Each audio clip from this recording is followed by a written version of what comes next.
तो संविधान की इस सीरीज में आगे बढ़ते हुए आज हम चर्चा करेंगे देशी रियासतों के भारतीय संघ में विलय की, संविधान के 22 भागों और 395 अनुच्छेदों में से 1 से लेकर 96 1 to 96 अनुच्छेदों की। पिछली वीडियो में हमने संविधान के 12 अनुसूचियों को देखा और समझा था। देखिए, जब संविधान बनकर तैयार हुआ, जब अंग्रेज भारत को छोड़ के गए, देश आज़ाद हुआ, उस समय भारत में छोटी छोटी कुल 565 देशी रियासतें थी, देशी रजवाड़े थे।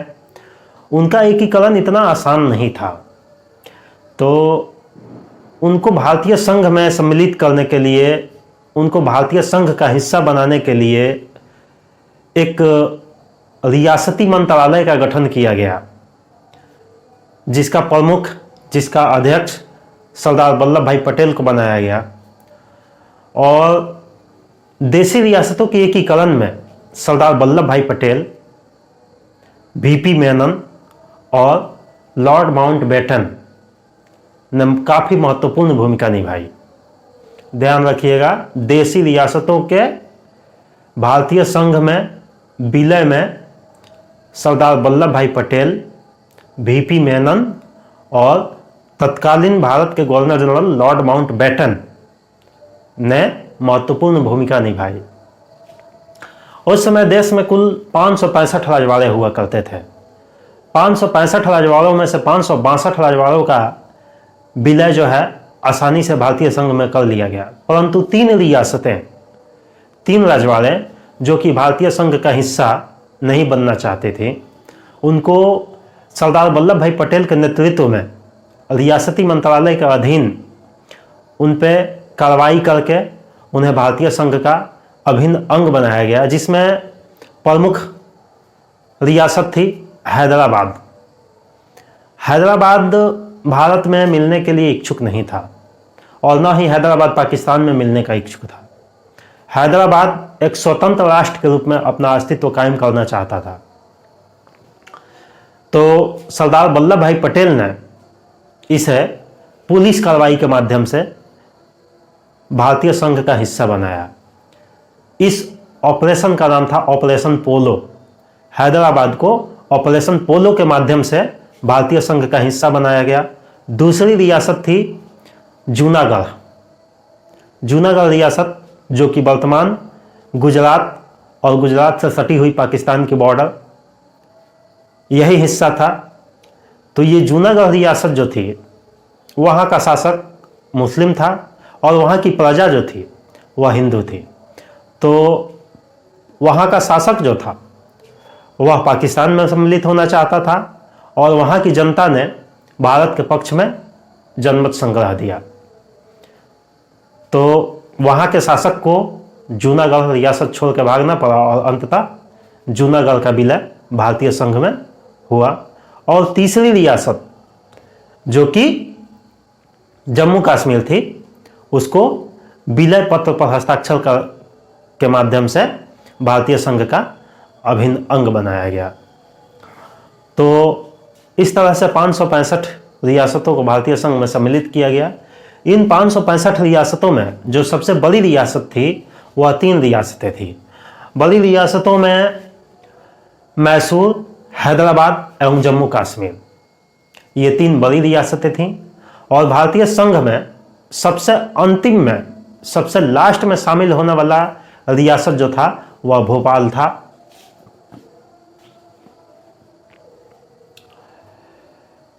तो अब चर्चा कर लेते हैं हम भारतीय संविधान के 22 भागों की। तो देखिए, संविधान जो है 22 भाग में बटा हुआ है और जो 395 अनुच्छेद हैं, इन 22 भागों तक ही सीमित हैं। आगे जब हम इन भागों की चर्चा करेंगे, इन भागों से संबंधित अनुच्छेदों की चर्चा करेंगे, तो उसमें मैं विस्तार से आप लोगों को बताऊंगा। उसके पहले हम एक बार कुल 395 अनुच्छेदों को देखेंगे और जहां तक संभव हो उसके बारे में जानने का प्रयास करेंगे। इसके बारे में देखिए, इसके बारे में डिटेल हम जानेंगे जब एक एक भागों को हम तोड़ के पढ़ेंगे, तब उन भागों से संबंधित उन सारे अनुच्छेदों के बारे में क्लियर होते जाएगा और आपको एक काफ़ी महत्वपूर्ण जानकारी मिलेगी। तो चलिए संविधान के 22 भागों को देखते हैं। प्रथम भाग, संविधान का प्रथम भाग, पहला भाग जो है वह संघ एवं उसका राज्य क्षेत्र, अनुच्छेद 1 से लेके 4 तक। पहला भाग जो है वह संघ एवं उसका राज्य क्षेत्र, अनुच्छेद 1 से लेके 4 तक, यानी कि संघ, भारतीय संघ में सम्मिलित 28 राज्य और 8 केंद्र शासित प्रदेश। पहले 29 राज्य थे, लेकिन जहाँ तक आप लोगों को जानकारी है कि जम्मू कश्मीर के केंद्र शासित प्रदेश यूनियन टेरिटरीज बनने के बाद राज्यों की संख्या 28 और केंद्र शासित प्रदेशों में दमन और दीव तथा दादर एवं नगर हवेली, इन दोनों केंद्र शासित प्रदेशों को मिला के एक कर दिया गया और उसकी राजधानी दमन बना दी गई। तो अब राज्य हो गए 28 और केंद्र शासित प्रदेश 8। तो संविधान की जो प्रथम भाग है उसके संप्रति 28 राज्यों और 8 केंद्र शासित प्रदेशों का जिक्र है। भाग 2 में नागरिकता है, अनुच्छेद 5 से लेके 11 तक। भाग 3 में मौलिक अधिकार, जिसको भारतीय संविधान का मैग्ना कार्टा कहा जाता है, मौलिक अधिकारों को मैग्ना कार्टा कहा जाता है। अनुच्छेद 12 से लेके 35 तक। भाग 4 राज्य के नीति निर्देशक तत्व, DPSP, directive principle of state policies, इसको संविधान के आदर्श भी कहता है। राज्य के नीति निर्देशक तत्वों को संविधान का आदर्श भी कहता है। यह अनुच्छेद 36 से लेकर 51 तक विस्तृत है। भाग 4 का क, मौलिक कर्तव्य। तो मौलिक कर्तव्य मैंने पिछली वीडियो में बताया था, मौलिक कर्तव्य कहां से लिया गया है। तो मौलिक कर्तव्य जो है, फंडामेंटल ड्यूटीज, ये रसिया से लिया गया है। इसको सरदार स्वर्ण सिंह समिति की अनुशंसा पर 42वां संविधान संशोधन 1976 में इसको सम्मिलित किया गया था। तो कुल मौलिक कर्तव्य जो है 11 मौलिक कर्तव्य हैं। इनका विवरण जो है अनुच्छेद 51 के क में दिया गया है। भाग 4 के क के बाद भाग 5 में संघ है, अनुच्छेद 52 से लेके 151 तक। उसके बाद भाग 6 में राज्य स्टेट की बात की गई है, अनुच्छेद 152 से लेकर 237 तक। उसके बाद भाग 7 में क्या है कि पहली अनुसूची के भाग ख के राज्य, अनुच्छेद 238, इसको हटा दिया गया है। इसको संविधान से निरसित कर दिया गया है, हटा दिया गया है। देखिए कहता है कि पहली अनुसूची का भाग ख के राज्य, देखिए जिस समय राज्यों का पुनर्गठन हुआ था उस समय राज्यों को 3 श्रेणी में बांटा गया था, क ख ग। तो जो ख श्रेणी के राज्य थे उन्हीं का जिक्र था इसमें। भाग 7 में इसको अनुच्छेद 238 में रखा गया था, जिसको हटा दिया गया है, निरसित कर दिया गया है। भाग 8 संघ राज्य क्षेत्र, यूनियन टेरिटरीज, यह अनुच्छेद 239 से लेकर 242 तक विस्तृत है। और उसके बाद पंचायतें, अनुच्छेद 243 और 243 के क से लेकर अ तक, अनुच्छेद 243 के क से लेकर अ तक है। अब देखिए पंचायत में भाग 9 का क और 9 का ख, ये दोनों जोड़े गए हैं। भाग 9 का क जो है नगर पालिका से संबंधित है, अनुच्छेद 243 के त से लेके 243 के य छ तक। भाग 9 का ख में सहकारी समितियां हैं, ये 97वें संविधान संशोधन 97th अमेंडमेंट 2011 में इसको समाहित किया गया है। यह अनुच्छेद 243 के य ज से लेके या 9 तक है। सहकारी समितियां 97वां संविधान संशोधन 2011 में इनको जोड़ा गया है। अनुच्छेद 243 के य ज से 243 के य न तक। उसके बाद भाग 10 में अनुसूचित जाति एवं जनजाति क्षेत्रों के प्रावधान किए गए हैं। अनुच्छेद 244 से लेकर 244 के क तक।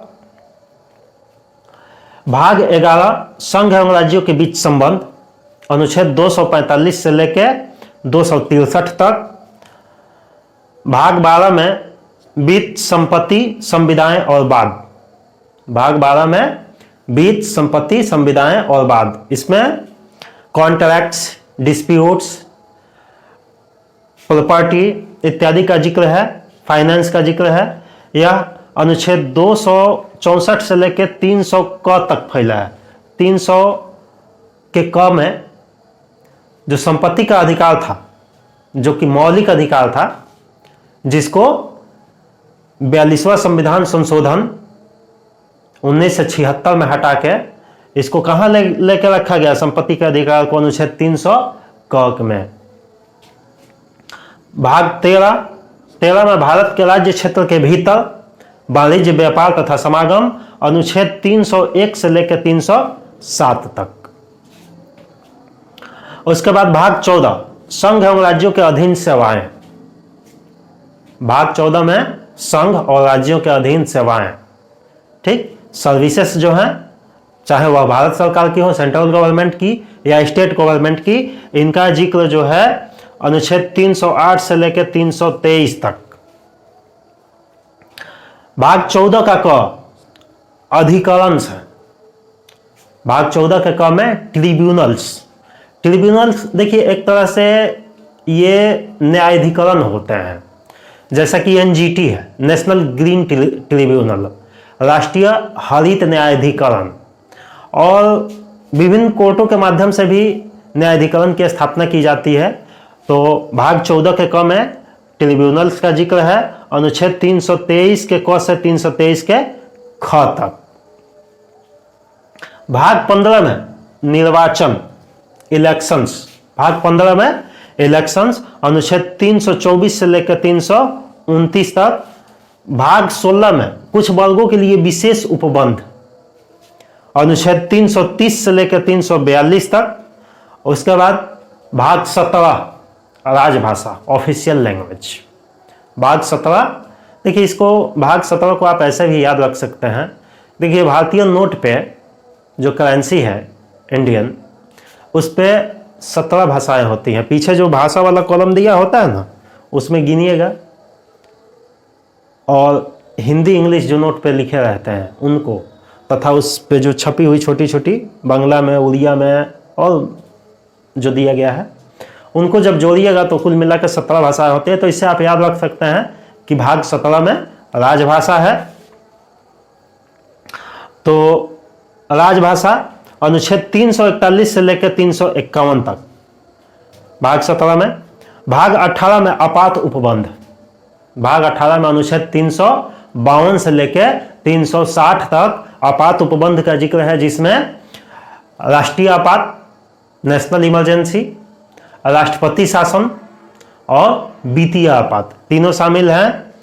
अनुच्छेद 352 में राष्ट्रीय आपात सशस्त्र या आंतरिक विद्रोह या बाहरी युद्ध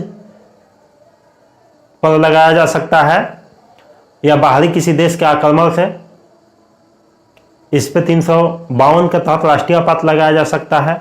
अनुच्छेद 356 के तहत राष्ट्रपति शासन, राज्य के किसी भाग में इसको लगाया जा सकता है राज्यपाल की अनुशंसा पे। और अनुच्छेद 360 के तहत वित्तीय आपात, फाइनेंशियल प्रॉब्लम।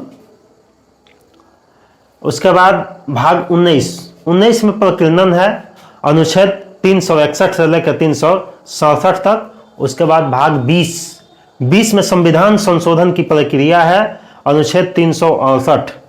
संविधान संशोधन की प्रक्रिया भाग 20 अनुच्छेद 368 में 368 के 2 के तहत संविधान का संशोधन होता है, वो भी संविधान का संशोधन 3 प्रकार से किया जा सकता है। ठीक। भाग 21 अस्थायी संक्रमणकालीन उपबंध तथा विशेष उपबंध 369 से लेकर 392 तक, और भाग 22 संक्षिप्त नाम प्रारंभ, हिंदी में प्राधिकृत पाठ एवं निरसन, अनुच्छेद 393 से लेकर 395 तक। इन 22 भागों में ही 395 अनुच्छेद जो हैं समाहित हैं, और जब हम इन भागों की बारी बारी से चर्चा करेंगे तो इसमें शामिल एक एक चीजों को मैं आप लोगों को बताऊंगा, और इससे बाहर एक भी क्वेश्चन आपका नहीं आने वाला है। इसमें समाहित राष्ट्रपति, प्रधानमंत्री, विभिन्न राज्यों के राज्य क्षेत्र, विभिन्न राज्यों के अधीन सेवाएं, सेंट्रल गवर्नमेंट के अधीन सेवाएं, राज्यपाल, मुख्यमंत्री, प्रधानमंत्री, लोकसभा, राज्यसभा, संसद, राज्यों के विधानमंडल, इन सब की चर्चा हम बारी बारी से करेंगे, लेकिन जब इसके भागों को हम पढ़ेंगे तब। अभी केवल जो है हम 395 अनुच्छेदों को एक बार पूरे अनुच्छेदों को देखने का प्रयास कर रहे हैं। तो भारतीय संविधान के 395 अनुच्छेदों में से आज 1 से लेकर 96 तक की चर्चा हम लोग करेंगे, जिसमें प्रथम अनुच्छेद जो है, भारत के संविधान का जो प्रथम अनुच्छेद है, अनुच्छेद प्रथम ये कहता है कि संघ का नाम एवं उसका राज्य क्षेत्र। देखिए, जो अनुसूची 1 में है वही अनुच्छेद 1 में है। प्रथम अनुसूची में जो तत्व दिए गए हैं वही प्रथम अनुच्छेद में भी है। उसके बाद दूसरे अनुच्छेद में नए राज्यों का प्रवेश या स्थापना। देखिए, इसको समझने का प्रयास कीजिएगा। अनुच्छेद 2 और अनुच्छेद 3 को, अनुच्छेद 2 में नए राज्यों की प्रवेश या स्थापना की बात की गई है। ये ऐसे राज्य हैं जो भारत में सम्मिलित नहीं है, बल्कि उनको बाहर से लाके भारत में मिलाया जाएगा। यानी किसी नए व्यक्ति को प्रवेश देना है इंडिया में, किसी नए राज्यों को प्रवेश देना है इंडिया में, तो ये अनुच्छेद 2 के तहत। और अनुच्छेद 3 के तहत नए राज्यों का निर्माण कर सकते हैं। देखिए, अनुच्छेद 2 में नए राज्यों का प्रवेश है, यानी कि इंडिया का कोई स्टेट नहीं, बाहर के किसी राज्य क्षेत्र को जो है हम जब समाहित करेंगे तो अनुच्छेद 2 के तहत। और जब भारत के किसी राज्यों में से तोड़ के उसके सीमाओं को बढ़ा के या घटा के किसी और राज्य का निर्माण करते हैं, जैसे उत्तर प्रदेश से उत्तराखंड अलग हुआ, बिहार से झारखंड अलग हुआ, तो इस तरह के जो नए राज्य बनाए जाते हैं वो अनुच्छेद 3 के तहत राज्यों के निर्माण में उनके सीमा तथा उनके नामों में परिवर्तन हम अनुच्छेद 3 के तहत कर सकते हैं। अनुच्छेद 4 में, इंपॉर्टेंट नहीं है 4, लेकिन फिर भी इसको देख लेते हैं। पहली तथा चौथी के संशोधन एवं दूसरी तथा तीसरी के अधीन बनाई गई विधियां हैं। पहली अनुसूची तथा दूसरी अनुसूची के संशोधन तथा तीसरी चौथी के अधीन बनाई गई विधियां हैं। चौथे अनुच्छेद में अनुच्छेद 5 यह कहता है कि संविधान के प्रारंभ पर नागरिकता। जब संविधान लागू हुआ, संविधान जिस दिन लागू हुआ 26 जनवरी 1950 को, उस पर नागरिकता। अनुच्छेद 6 में भारत आने वाले व्यक्तियों को नागरिकता। देश का बंटवारा हुआ तो यहां से बहुत लोग पाकिस्तान को प्रव्रजन कर गए, माइग्रेट कर गए, और बहुत सारे लोग जो है वह पाकिस्तान से माइग्रेट करके भारत आ गए। तो अनुच्छेद 6 में पाकिस्तान से भारत आने वाले की नागरिकता की बात की गई है। अनुच्छेद 7 में भारत से पाकिस्तान जाने वालों की नागरिकता की बात की गई है। अनुच्छेद 8 में भारत से रहने वाले व्यक्तियों की नागरिकता की बात है। अनुच्छेद 9 में विदेशी राज्यों की नागरिकता लेने पर नागरिकता अपनी जो है भारत की नागरिकता समाप्त हो जाएगी, यह कहता है अनुच्छेद 9। अनुच्छेद 10 में नागरिकता के अधिकारों का बना रहना अनुच्छेद 11 संसद द्वारा नागरिकों के लिए कानून का विनियमन। अनुच्छेद 12 राज्य की परिभाषा, जिस राज्य की बात करते हैं उस राज्य की परिभाषा अनुच्छेद 12 में दी गई है और फिर अनुच्छेद 36 में भी राज्य की परिभाषा दी गई है। अनुच्छेद 13 में मूल अधिकारों को असंगत या अल्पीकरण करने वाली विधियां, और उसके बाद मोस्ट इंपॉर्टेंट अनुच्छेद विधि के समक्ष समानता, कानून के सामने सभी बराबर है। अनुच्छेद 14। अनुच्छेद 15 धर्म, लिंग, जाति, मूल, रंग के आधार पर भेदभाव का निषेध किया गया है। अनुच्छेद 16 में लोक नियोजन में अवसर की समानता। अनुच्छेद 17 अस्पृश्यता का अंत। अनुच्छेद 18 उपाधियों का अंत। अनुच्छेद 19 वाक की स्वतंत्रता, बोलने की स्वतंत्रता। अनुच्छेद 20 अपराधों से दोष सिद्धि के संबंध में संरक्षण। अनुच्छेद 21 प्राण तथा दैविक स्वतंत्रता। अनुच्छेद 21 का क इंपॉर्टेंट, 6 से 14 वर्ष के बालकों को निःशुल्क शिक्षा। अनुच्छेद 21 का क 6 से 14 वर्ष के बालकों को निःशुल्क शिक्षा यह राज्य का कर्तव्य है। यह 21 का क जो है 6 से 14 वर्ष के बालकों को निःशुल्क शिक्षा का प्रावधान जो है यह फंडामेंटल ड्यूटीज में भी है,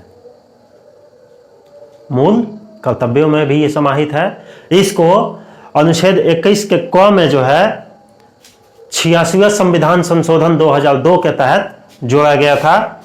भाग अनुच्छेद 22 में कुछ दशाओं में गिरफ्तारी से संरक्षण है। अनुच्छेद 23 में मानव के दुर्व्यापार एवं बलात् श्रम है, यानी कि आप मानव का व्यापार नहीं कर सकते हैं, मानव की तस्करी नहीं कर सकते हैं उससे। बलात् श्रम यानी कि जबरदस्ती आप उससे श्रम, लेबर वर्क नहीं करा सकते हैं, जबरदस्ती उससे श्रम नहीं करा सकते हैं। हाँ, लेकिन इसमें एक चीज है कि अगर जब राष्ट्र सेवा की बात हो तो आपसे जबरदस्ती आपसे सर्विस ली जाएगी, जबरदस्ती आपसे सेवा ली जाएगी। अनुच्छेद 24 में कारखानों तथा जोखिम भरे संस्थानों में 14 वर्ष से कम आयु के बालकों के नियोजन का प्रतिषेध। कारखानों या जोखिम भरे स्थानों पर आप 14 वर्ष से कम आयु के बालकों को नहीं लगा सकते हैं अनुच्छेद 24 के तहत। अनुच्छेद 25 में धर्म को अबाध रूप से मानने तथा आचरण करने की स्वतंत्रता, प्रचार करने की स्वतंत्रता है। अनुच्छेद 26 में धार्मिक कार्यों के प्रबंध की स्वतंत्रता, मैनेजमेंट, धार्मिक कार्यों का मैनेजमेंट अनुच्छेद 26 में। अनुच्छेद 27 में किसी व्यक्ति को कर देने के लिए बाध्य नहीं कर सकता, राज्य जो है किसी व्यक्ति को कर देने के लिए बाध्य नहीं कर सकता कि उस कर का इस्तेमाल जो है किसी धर्म विशेष को बढ़ावा देने के लिए किया जा रहा हो, उसके लिए राज्य जो है आपको कर देने के लिए बाध्य नहीं कर सकता। अनुच्छेद 28 कहता है कि राज्य विधि से पूर्णतः पोषित किसी शिक्षा संस्थान में धार्मिक शिक्षा नहीं दी जाएगी। जो भी सरकारी इंस्टीट्यूशन है, जो भी सरकारी संस्थाएं हैं, शिक्षण संस्थान हैं जो पूर्णतः राज्य सरकार द्वारा पोषित हैं, उसमें किसी भी प्रकार की धार्मिक शिक्षा नहीं दी जा सकती और ना ही किसी धर्मोपदेश को सुनने के लिए बालकों को, बालिकाओं को बाध्य किया जा सकता है। और उसके बाद अनुच्छेद 29 अल्पसंख्यक वर्गों के हितों का संरक्षण। जो अल्पसंख्यक वर्ग के लोग हैं उनके अधिकारों, उनके हितों की बात की गई है, संरक्षण की बात की गई है। अनुच्छेद 30 में शिक्षण संस्थानों की स्थापना और प्रशासन करने का अल्पसंख्यक वर्गों का अधिकार है, यानी कि कोई भी अल्पसंख्यक वर्ग जो कि अल्पसंख्यक वर्ग का दर्जा लेके बैठा हुआ है, उसको अल्पसंख्यक वर्ग का दर्जा प्राप्त है, वह अपने पसंद के शिक्षण संस्थान खोल सकता है और उसका मैनेजमेंट कर सकता है।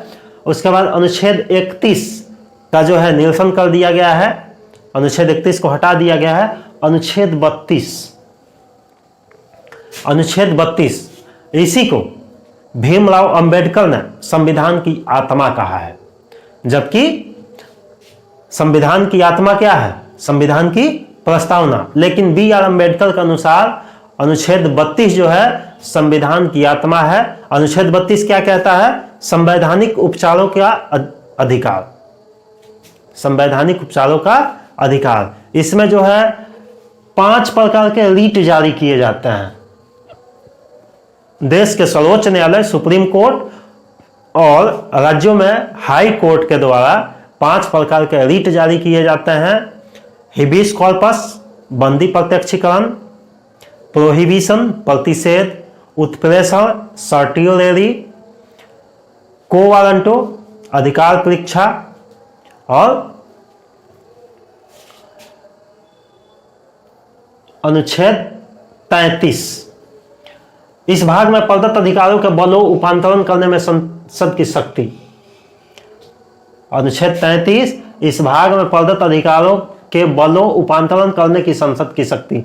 मतलब इस भाग में जो भी अधिकार दिए गए हैं उनको लागू करने, उनको हटाने की संसद की शक्ति जो है अनुच्छेद 35 में है। अनुच्छेद 34 जब किसी क्षेत्र में सेना विधि प्रवृत्त है तो इस भाग द्वारा प्रदत्त अधिकारों का निर्वहन। अनुच्छेद 34 कहती है कि किसी क्षेत्र में यदि मार्शल लॉ सेना विधि लागू है तो उस भाग में इसके द्वारा जो प्रदत्त अधिकार है उनका निर्वहन किस प्रकार किया जाएगा। अनुच्छेद 34 इस बात का वर्णन करता है। अनुच्छेद 35 इस भाग के उपबंधों को प्रभावी करने का विधान। इस भाग में जो भी उपबंध किए गए हैं उनको इन्फोर्समेंट, इनको प्रभाव में कैसे लाया जाएगा, इसका प्रावधान जो है अनुच्छेद 35 में है। अनुच्छेद 36 में राज्य की परिभाषा, अनुच्छेद 12 में भी राज्य की परिभाषा और अनुच्छेद 36 में भी राज्य की परिभाषा है। 37 यूजलेस है। 38 राज्य लोक कल्याण की वृद्धि के लिए सामाजिक व्यवस्था बनाएगा। अनुच्छेद 38 राज्य जो है लोक निर्माण के लिए सामाजिक व्यवस्था बनाएगा। अनुच्छेद 39 समान न्याय एवं निःशुल्क विधिक सहायता। अनुच्छेद 39 क्या कहती है कि सबको समान न्याय एवं निःशुल्क विधिक कानूनी सहायता जो है वह सबके लिए है। अनुच्छेद 39 के क में समान कार्य के लिए समान वेतन है। अनुच्छेद 39 के क में समान कार्य के लिए समान वेतन, यानी कि महिला और पुरुष अगर एक ही काम को करते हैं तो उनमें भेदभाव नहीं किया जाएगा। जो वेतन पुरुष को दिया जाएगा वही वेतन महिला को भी दिया जाएगा। अब देखिए इसमें यह समझने का भूल मत कीजिएगा कि समान कार्य के लिए समान वेतन है, यानी कि अगर आप भी टीचिंग करते हैं और मैं भी टीचिंग करता हूं, अगर आप 60 साल बुढ़े हैं, रिटायरमेंट के कगार पे हैं और मैं अभी पढ़ाना शुरू किया हूं, तो ये नहीं है कि आप भी टीचर हैं और हम भी टीचर हैं तो वेतन समान होगा, नहीं, ऐसा नहीं है। 39 का ख सार्वजनिक धन का स्वामित्व तथा नियंत्रण ताकि सार्वजनिक हित हो सके। जो पब्लिक प्रॉपर्टी है, जो कि गवर्नमेंट की प्रॉपर्टी है, गवर्नमेंट की प्रॉपर्टी ही पब्लिक प्रॉपर्टी है, तो पब्लिक प्रॉपर्टी का स्वामित्व तथा इसका नियंत्रण इस प्रकार से करना है ताकि यह जो है सार्वजनिक हित का, मतलब मैक्सिमम से मैक्सिमम लोगों का कल्याण इससे हो सके। 39 के ग में धन का समान वितरण है। 39 के बाद अनुच्छेद 40 ग्राम पंचायतों का गठन है। अनुच्छेद 41 में कुछ दशाओं में काम, शिक्षा तथा लोक सहायता पाने का अधिकार है। अनुच्छेद 41 के तहत कुछ दशाओं में काम, शिक्षा तथा लोक सहायता पाने का अधिकार है। अनुच्छेद 42 में काम की न्याय संगत तथा मानवोचित दशा तथा प्रसूति सहायता का उपबंध है।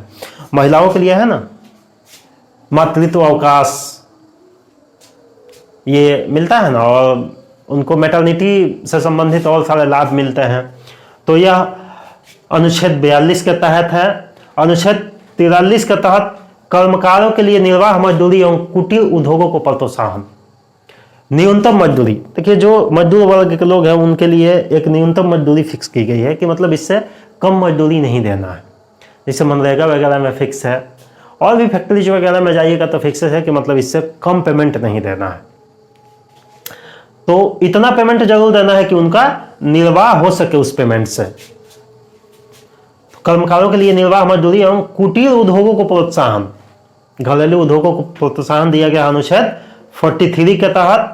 अनुच्छेद 44 कहता है एक समान नागरिक संहिता, यूनिफॉर्म सिविल कोड। देखिए, इसकी संस्तुति की जाती है, इसको लाने का विचार जो है केवल विचार ही किया जाता है। हाँ, लेकिन यह जो है भारत के एकमात्र राज्य, समान नागरिक संहिता भारत के एकमात्र राज्य गोवा में लागू है।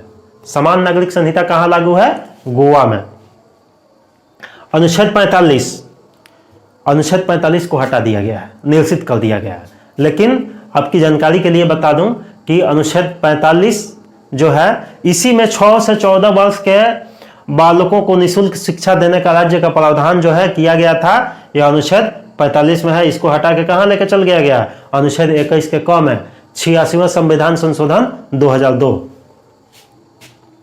अनुच्छेद 46 अनुसूचित जाति, जनजाति तथा दुर्बल वर्गों के शिक्षा एवं आर्थिक हितों की अभिवृद्धि।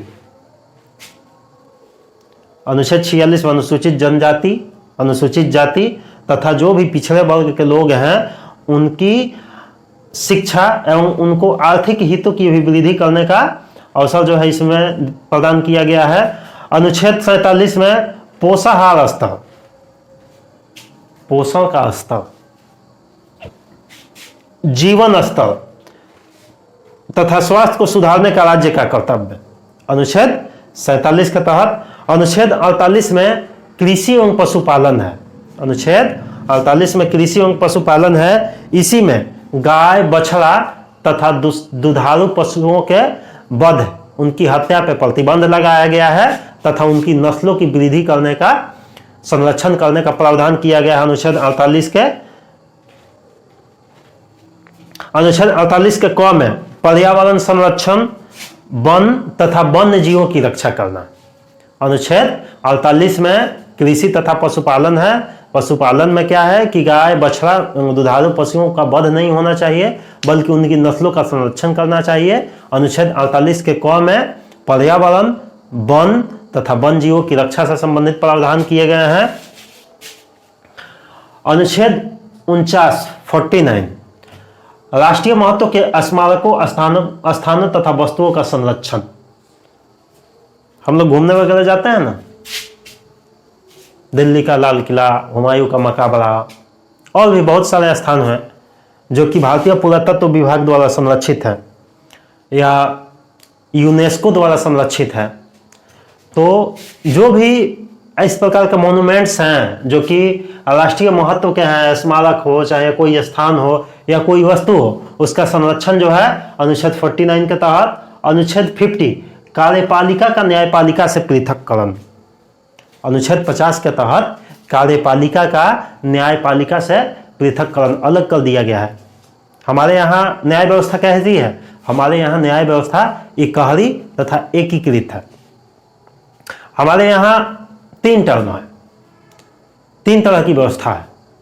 एक है विधायिका, दूसरी है कार्यपालिका और तीसरी है न्यायपालिका।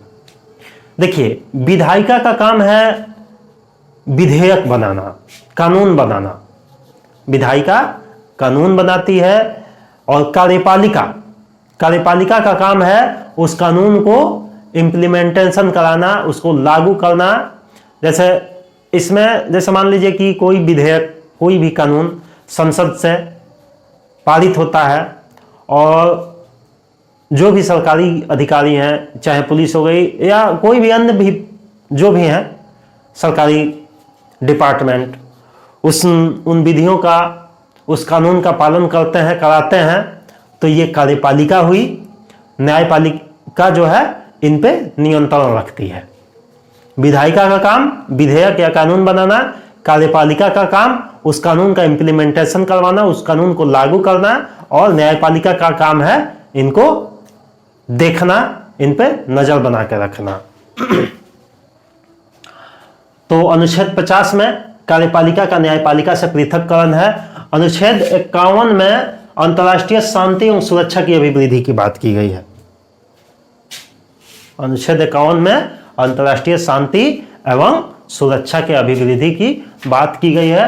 अनुच्छेद 51 का क सरदार स्वर्ण सिंह की अनुशंसा पे जो मूल कर्तव्य जोड़े गए थे भाग 4 के क में, उनको अनुच्छेद 51 के क में समाहित किया गया है। मूल कर्तव्यों की संख्या 11 है। कितनी है? 11 है। उसके बाद अनुच्छेद 52 प्रेसिडेंट ऑफ इंडिया, भारत के राष्ट्रपति का पद है। अनुच्छेद 53 में संघ की कार्यपालिका शक्ति राष्ट्रपति में निहित होगी। भारतीय संघ की जो कार्यपालिका शक्ति है, यानी कि भारतीय संघ का जो हेड है वह कौन है? उस सब सर्वोच्च शक्ति का मालिक कौन है? सर्वोच्च शक्ति किसके हाथ में है?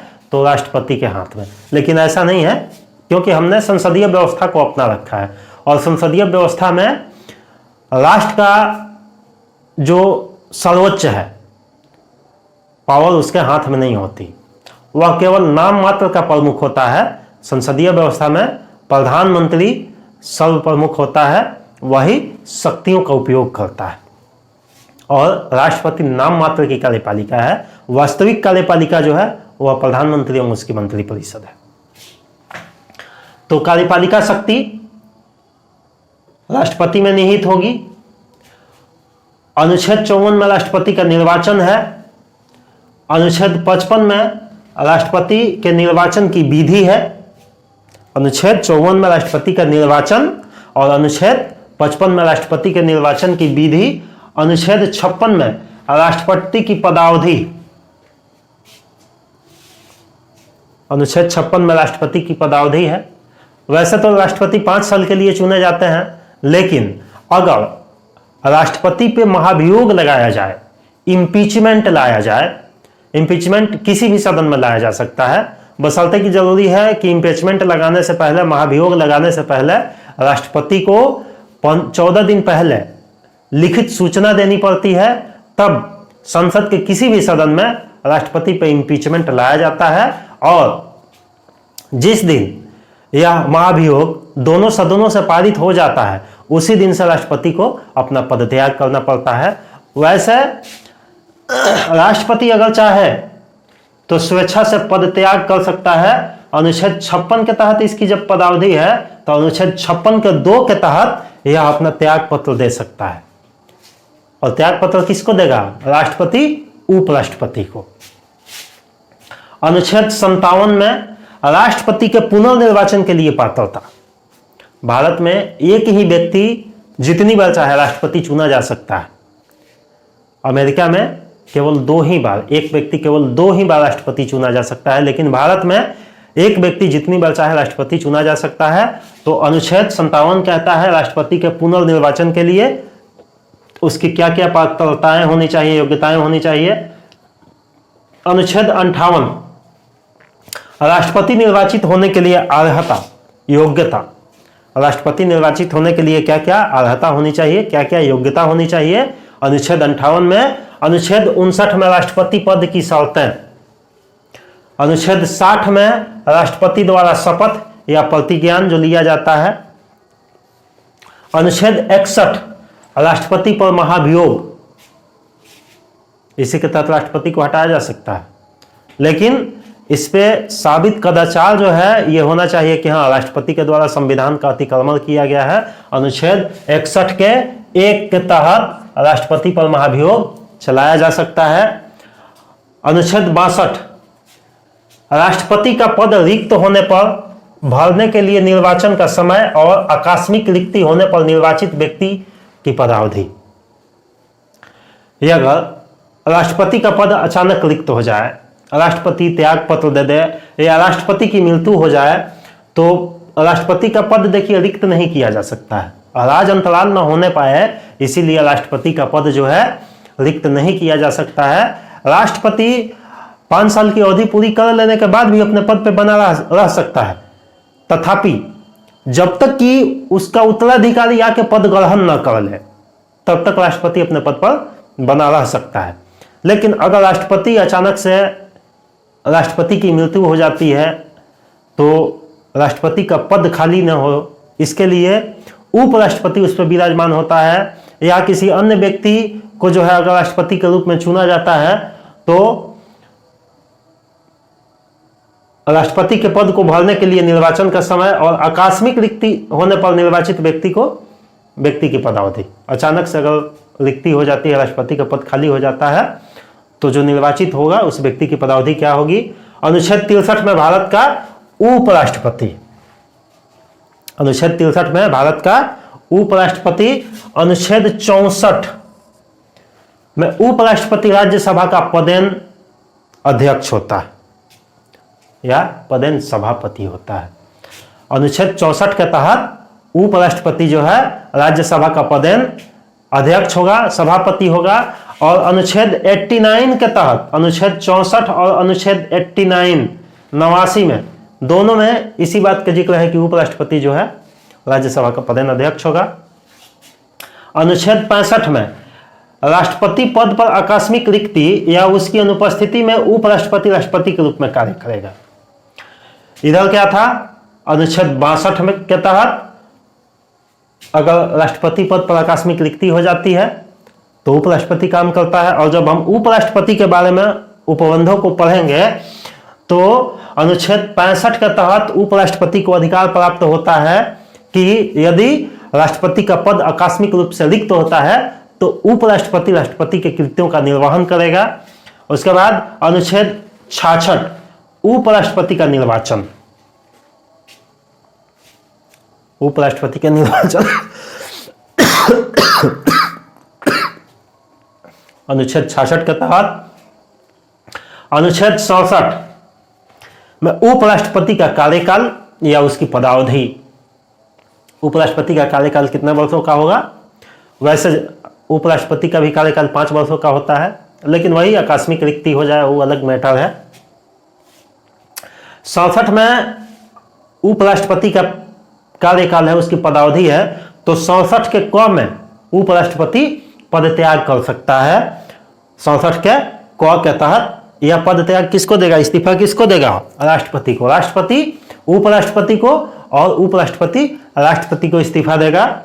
अनुच्छेद 68 उपराष्ट्रपति के पद की रिक्तियों को भरने का प्रावधान किया गया है। अनुच्छेद 69 राष्ट्रपति द्वारा उपराष्ट्रपति द्वारा शपथ या प्रतिज्ञान। अनुच्छेद 70 अन्य आकस्मिकताओं में राष्ट्रपति के कृत्यों का निर्वहन करेगा।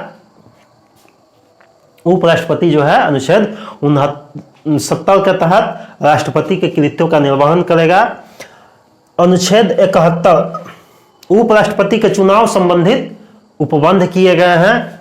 अनुच्छेद 72 क्षमादान आदि और कुछ मामलों में दंडादेश के निलंबन, परिहार या लघुकरण की शक्ति यह केवल राष्ट्रपति को प्राप्त है। राष्ट्रपति किसी दंडादेश में, किसी मामले में अगर दंड दे दिया गया है, मृत्युदंड दे दिया गया है, तो राष्ट्रपति उसको क्षमा कर सकता है, उसको परिहार या उसको छोटा कर सकता है, लघुकरण कर सकता है उसका, या विलंब कर सकता है ताकि दोषी व्यक्ति को दया याचिका दायर करने का समय मिले। तो ये सब अनुच्छेद 72 के तहत। अनुच्छेद 73 संघ की कार्यपालिका शक्ति का विस्तार जो है राष्ट्रपति करेगा, अनुच्छेद 73 के तहत। उसके बाद अनुच्छेद 74 मंत्रिपरिषद, अनुच्छेद 74 में मंत्रिपरिषद, यह राष्ट्रपति को सहायता एवं सलाह देने के लिए एक मंत्रिपरिषद होगी, अनुच्छेद 74 के तहत। अनुच्छेद 75 में मंत्रियों के बारे में उपबंध है। अनुच्छेद 75 में मंत्रियों के बारे में उपबंध है। प्रधानमंत्री की नियुक्ति अनुच्छेद 75 के तहत ही की जाती है। अनुच्छेद 75 के 2 में मंत्री जो है राष्ट्रपति के प्रसाद पर्यंत काम करेंगे। अनुच्छेद 75 के 75 में 74 में मंत्रिपरिषद, 75 में प्रधानमंत्री की नियुक्ति और 75 के 2 के तहत जो भी मंत्री हैं वो राष्ट्रपति के प्रसाद पर्यंत, राष्ट्रपति की इच्छा कर प्रसाद पर्यंत तक ही कार्य करेंगे। राष्ट्रपति की इच्छा है तो कार्य करेंगे, या अन्यथा राष्ट्रपति चाहे तो उनको हटा सकता है। अनुच्छेद 75 के 3 में मंत्रिपरिषद लोकसभा के प्रति सामूहिक रूप से उत्तरदायी होगी। अनुच्छेद 75 के 3 के तहत मंत्रिपरिषद लोकसभा के प्रति सामूहिक रूप से उत्तरदायी होगी और व्यक्तिगत रूप से मंत्री जो है व्यक्तिगत रूप से किसके प्रति उत्तरदायी होंगे? राष्ट्रपति के प्रति। सामूहिक रूप से लोकसभा के प्रति एवं व्यक्तिगत रूप से राष्ट्रपति के प्रति उत्तरदायी होंगे। अनुच्छेद 75 के 4 में मंत्रियों को राष्ट्रपति के सामने पद एवं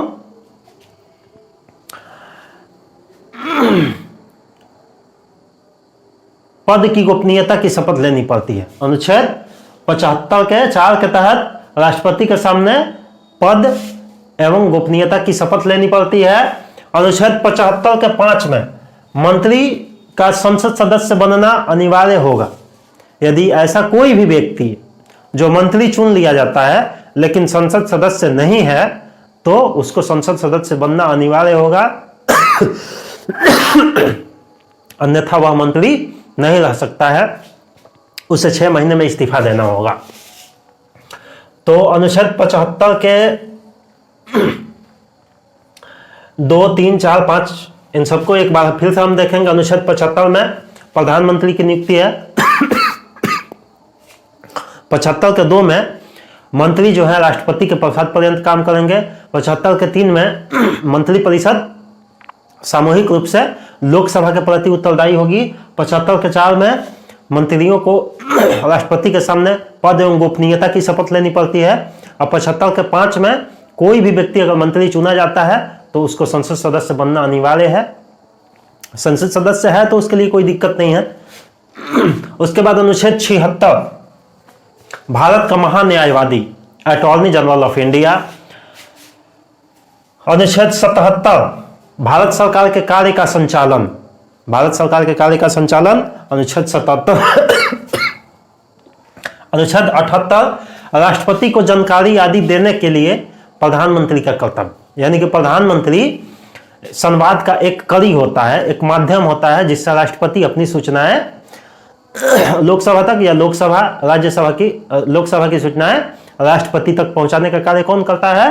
तो प्रधानमंत्री। अनुच्छेद 78 के तहत अनुच्छेद 79 में संसद। अनुच्छेद 79 में संसद है। देखिए संसद 3 चीजों से मिलकर बना है।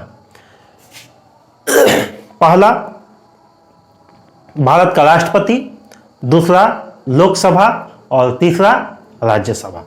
इन तीनों को मिला के संसद बना है। उसके बाद अनुच्छेद 80 में राज्यसभा की संरचना है। अनुच्छेद 81 में लोकसभा है। अनुच्छेद 82 में प्रत्येक जनगणना के बाद पुनः समायोजन किया जाता है लोकसभा की सीटों और राज्यसभा की सीटों का। अनुच्छेद 83 संसद के सदनों की अवधि। अनुच्छेद 83 संसद के सदनों की अवधि किसकी अवधि कितने दिनों की होगी? लोकसभा की अवधि 5 सालों की एवं राज्यसभा की अवधि 6 सालों की। राज्यसभा के सदस्य जो है प्रत्येक 2 साल पर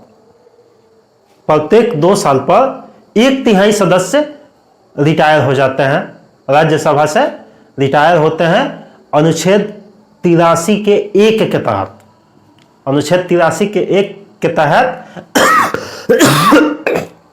राज्यसभा के कुल सदस्यों का 1/3 प्रत्येक 2 साल पे क्या होता है? राज्यसभा से रिटायर हो जाता है। और राज्यसभा जो है भारतीय संसद की उच्च सदन है, इसका विघटन नहीं होता, जबकि लोकसभा कभी भी विघटित हो सकती है, लोकसभा कभी भी भंग हो सकती है, राज्यसभा कभी भंग नहीं हो सकती। अनुच्छेद 84 संसद की सदस्यता के लिए अर्हता। संसद सदस्य होने के लिए क्या अर्हता होनी चाहिए? यह अनुच्छेद 84 में है। अनुच्छेद 85 में संसद के सत्र, सत्रावसान एवं विघटन का वर्णन किया गया है। संसद के सत्र कैसे चलेंगे, सत्रावसान कैसे होगा और इसका लोकसभा का विघटन कैसे होगा, इसका जिक्र है अनुच्छेद 85 में। अनुच्छेद 86 संसद के सदनों का अभिभाषण और संदेश भेजने की राष्ट्रपति का अधिकार। देखिए राष्ट्रपति को यह अनुच्छेद 86 के तहत अधिकार प्राप्त है कि संसद के दोनों सदनों को अभिभाषण कर सकते हैं, दोनों सदनों में जाकर बोल सकते हैं, उसको कोई मैसेज दे सकते हैं। अनुच्छेद 86 के तहत 87 राष्ट्रपति के विशेष अभिभाषण, राष्ट्रपति का विशेष अभिभाषण जो है 87 के तहत 88 सदनों के बारे में मंत्रियों तथा अटॉर्नी जनरल का अधिकार, सदनों के बारे में मंत्रियों तथा भारत के महान्यायवादी का अधिकार जो है अनुच्छेद 88 के तहत। अनुच्छेद 89 के तहत राज्यसभा का सभापति एवं उपसभापति, अनुच्छेद 89 राज्यसभा का सभापति एवं उपसभापति। राज्यसभा का सभापति कौन होता है? तो उपराष्ट्रपति, और उपराष्ट्रपति अनुच्छेद 64 के तहत राज्यसभा का पदेन सभापति होता है।